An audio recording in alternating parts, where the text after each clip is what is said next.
আসসালামু আলাইকুম। কেমন আছো সবাই? আশা করি সবাই ভালো আছো। তো আজকে আংশিক ভগ্নাংশের টাইপ 4 ভিত্তিক যে সমস্যাটা আছে সেটা নিয়ে আমরা কথা বলবো। তো আমরা জানি যে যে ভগ্নাংশটাকে আংশিক ভগ্নাংশে রূপান্তর করা বলা হয় তার প্রথম শর্তই হচ্ছে সেটা দেখতে হবে আপনার প্রকৃত নাকি অপ্রকৃত আছে। তো এইটা একটা প্রকৃত ভগ্নাংশ আছে। শর্ত হলো এর হরে যে চলকটা আছে তার ঘাত ন্যূনতম কত হবে 2। তাহলে সেই শর্তটা এখানে পূরণ করছে। চলকে হরের যে ঘাত আছে তার সর্বনিম্ন 2, অর্থাৎ 2 আছে। দ্বিতীয় শর্তটা হলো কোনো পদের পুনরাবৃত্তি ঘটবে না, অর্থাৎ আগের যে অঙ্কটা ছিল সেটা কিন্তু পদের পুনরাবৃত্তি ঘটেছিল, কিন্তু এটাই কিন্তু পদের পুনরাবৃত্তি ঘটে না, অর্থাৎ একই পদ একাধিকবার আসেনি। তাহলে সেক্ষেত্রে এই সমস্যাটাকে আমরা কিভাবে সমাধান করব? প্রথম কাজ হচ্ছে এটা আমরা ধরে নিলাম, ধরি এত অভেদ চিহ্ন একটা ধ্রুবক, প্রত্যেকটা গুণনীয়কের জন্য একটা করে দেবো। তাহলে এখানে আছে যেহেতু এক্স মাইনাস ওয়ান, তাহলে আমরা একটা ধ্রুবক কত নিয়ে নিয়েছি এ, তার নিচে এক্স মাইনাস ওয়ান। যেহেতু এখানে ঘাত ন্যূনতম 2 আছে, সেক্ষেত্রে পরের যে পদটা আমরা নিব সেটা আমরা এরকম ধরে নিব bx plus c divided x এর স্কোয়ার প্লাস 4। এটার নাম দিব 1 নং সমীকরণ। এরপরে নিয়মটা কি ছিল? 1 নং সমীকরণকে, অর্থাৎ এর বাম পাশে হরে যা আছে যে গুণনীয়কগুলো, এটা দ্বারা পুরো সমীকরণটাকে গুণ করে দেব। তাহলে আমরা গুণ করে দিই। এখানে 1 নং সমীকরণে x minus 1 x square plus 4 দ্বারা গুণ করে পাই। তাহলে গুণ করলে কি থাকবে আমাদের? এখানে x অভেদ চিহ্ন, এখানে a, এখানে থাকবে এক্স স্কোয়ার প্লাস 4, এখানে থাকবে bx plus c x minus 1। তো এটার আমরা একটা সমীকরণের নাম দিয়ে দিই 2 নং সমীকরণ, এবং এটাকে আমরা একটু আমাদের প্রয়োজনে মানে সরল করে নিব যাতে পরবর্তীতে সুবিধা হয়। তাহলে এটা গুণ করে দিলাম।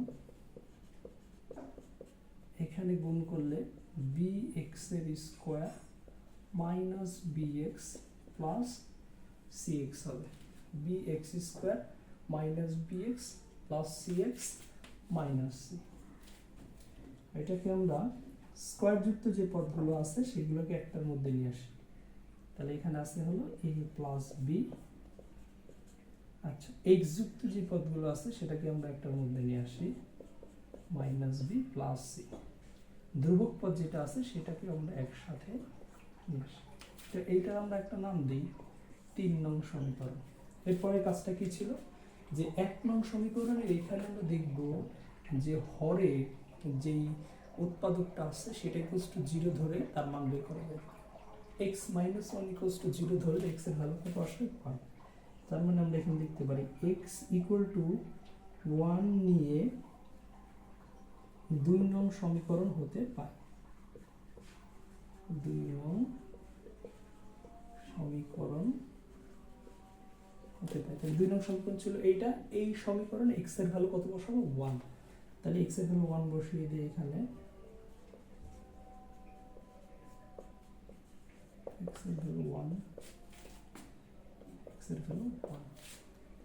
তাহলে এখানে 1 স্কয়ার মানে 1, 4, তার মানে একবারে হয় হলো 5, মানে হলো 5 আসছে। এখানে হলো b প্লাস c, কিন্তু এর সাথে গুণাকার আছে 0, তার মানে আলটিমেটলি 1 ইকুয়ালস টু 5। জিরোর সাথে যাই গুণ করি 0 হয়ে যাবে, তার মানে 5 ইকুয়াল টু 1। অতএব a এর মান পেয়ে গেলাম কত? 1/5।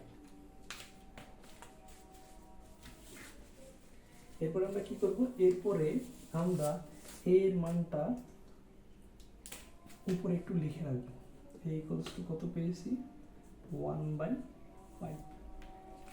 আমাদের যেহেতু জায়গা কম, তাহলে এরপরে আমরা 2 নং সমীকরণ অঙ্কটা লাগবে না, এই অংশটা মুছে।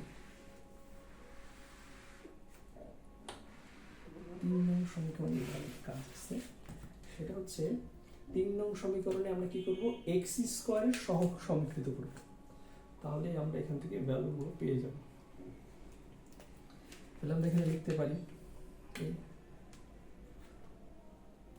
3 নং সমীকরণ, তাহলে আমরা লিখব এক্স স্কোয়ার এক্স এবং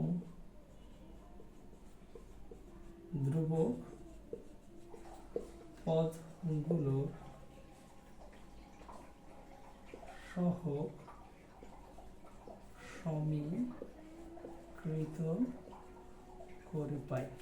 তাহলে সহগ সমীকৃত করলে এখানে আমার থাকবে কত, 0 equals to a plus B.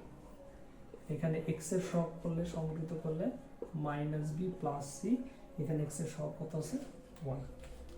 আচ্ছা, আমাদের আর না করলেও চলবে, এখান থেকে এটা মুছে দিই।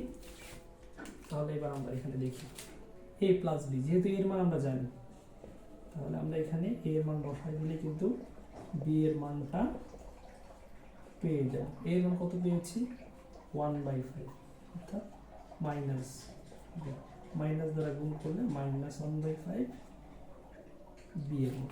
তাহলে b এর মান এখানে বসিয়ে দিই, b এর মান কত পাইছি, মাইনাস 1/5, তার আগে একটা মাইনাস আছে, plus c equals to 1, minus মাইনাসে plus 1/5 plus c equals to 1, c লিখে দিলাম 1 মাইনাস 1/5, 5 লসাগু 5 মাইনাস 1 4/5, আলটিমেটলি c এর মান আমরা পেয়ে গেল। তাহলে এখানে b এর যে মানটা সেটা কত পেলাম, b এর মান পেলাম হলো মাইনাস 1/5, আর c এর যে মানটা সেটা পেলাম হলো 4/5। এরপর আমরা কি লিখব, এরপরে আমরা লিখব a b ও c এর মান 1 নং সমীকরণে বসিয়ে পাই।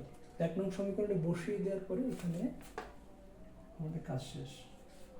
তাহলে আমরা এইখানে ডিরেক্ট বসাই এর মান কত পাইছি, 1/5 প্লাস বি, বি এর মান কত পেয়েছি, minus 1/5 into x plus c, c এর মান কত পেয়েছি 4/5 এক্স স্কোয়ার প্লাস। তার মানে এটাকে আবার আমরা একটু সরল করবো, এটাকে ডিরেক্ট এরকম লেখা যায় 1 ডিভাইডেড 5x/1।